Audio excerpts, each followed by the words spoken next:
Welcome. So this question says a block of mass m moves in a circle of radius r with a tangential speed v. And it says which is the best trace represents the relationship between the block's centripetal acceleration and its tangential speed. So here we have centripetal acceleration and then we have the tangential speed. So this is a graphical question. The first thing we have to do is think of the relationship that links those two together. Well, AC is equal to V squared over R.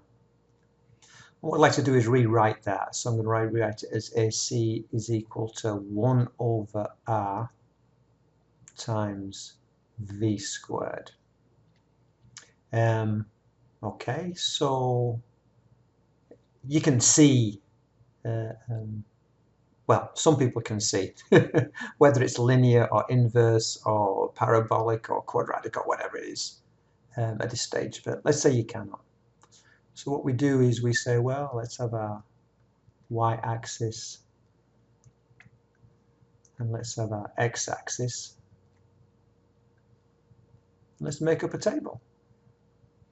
And if we do this, then we find that, of course, according to this equation, we have an unknown value in here. Well, that's in a way is a beautiful thing because I can call R anything I want. And if I choose wisely, I'll have a very happy time. And if I choose poorly, I'll have a more difficult time.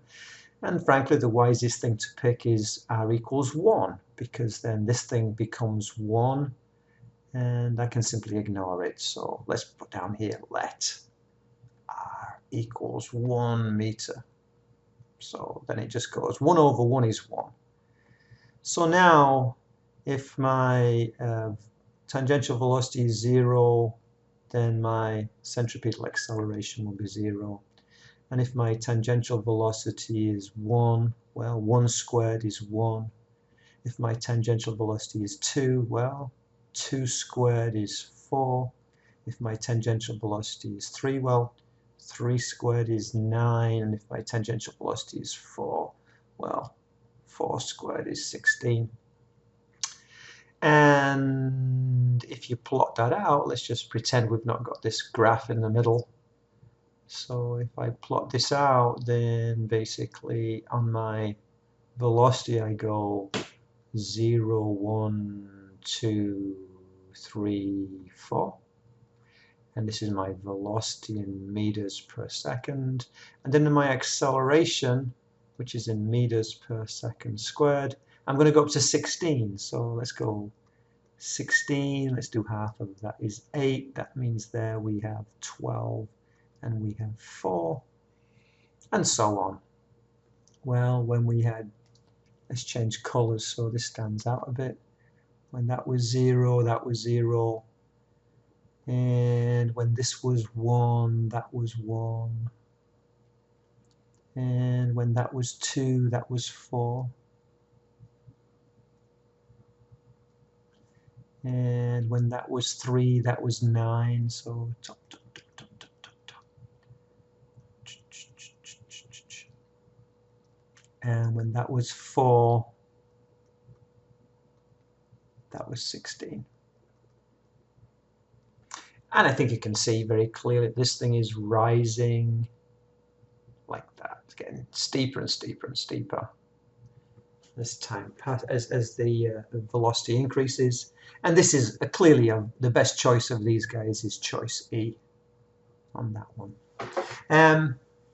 So there we have it. Some people, so the first thing you've got to do is recognize the relationship. You look at your two axes, you read the text and you think of your relationship. And then sometimes it's nice to rearrange the relationship into the parameters that you're interested in the axes and everything else kind of like in the middle. And then some people can see from there what the choice should be.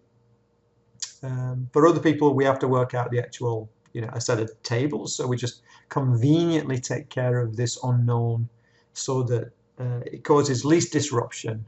If no one's told me what the value is, I'm going to assume it's 1 because that's the easiest thing for me doing this calculation. I then work out my table. And if need be, I plot it out, and then I can recognize my trace. Frankly, for my class at some point, I want them to be able to just plot graphs like this out without being given numbers. If I give people numbers, people can plot.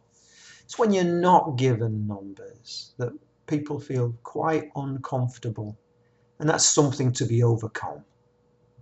So graphical question, don't underestimate graphical situations. They can be very informative.